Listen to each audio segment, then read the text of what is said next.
नमस्कार, शुभ संध्या, जय जगन्नाथ।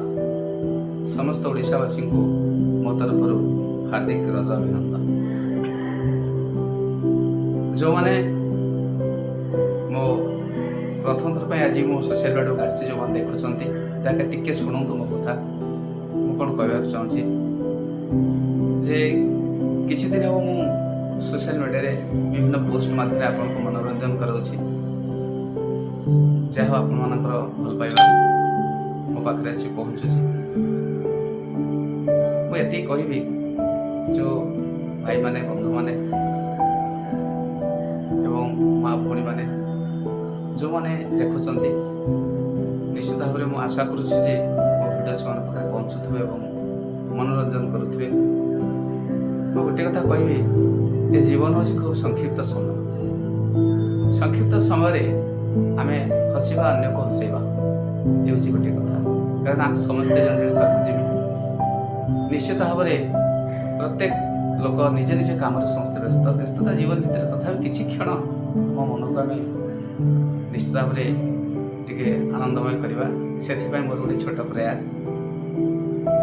ता छड़ा जे आसंता मास जुलाई पाखर मोर यूट्यूब चैनल मोर जो छात्र छात्री मैंने अच्छा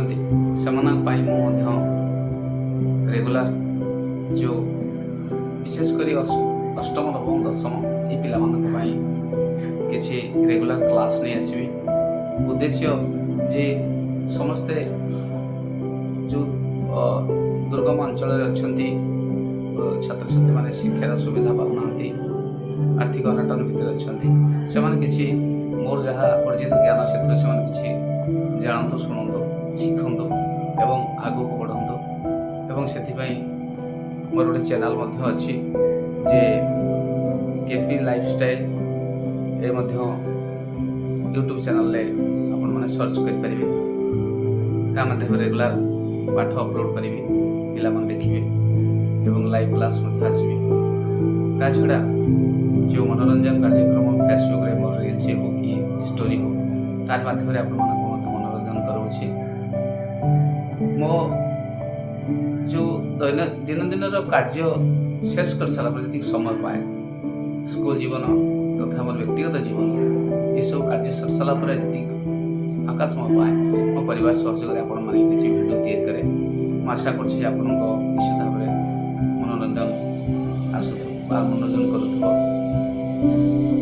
एवं लाइक कमेंट एवं फॉलो कले आहरी आगको आपण सहायता बढ़ी पारि। जो मैंने देखुं से निश्चित भाव में मोर फेसबुक पेज फॉलो करूँ एवं यूट्यूब चैनल जो अच्छी केपी लाइफस्टाइल से आप सब्सक्राइबर जन हूँ एवं आप पिला जो मोर जो शिक्षा निश्चित भाव में पहुँची पार भावुची आशा करुँची निश्चित भाव में मोर जो चेष्टा रही आगामी दिन में सफल हो मु पुणी आसबि आपण मतामत अपेक्षा रही। जय जगन्नाथ, जय ओडिशावासी।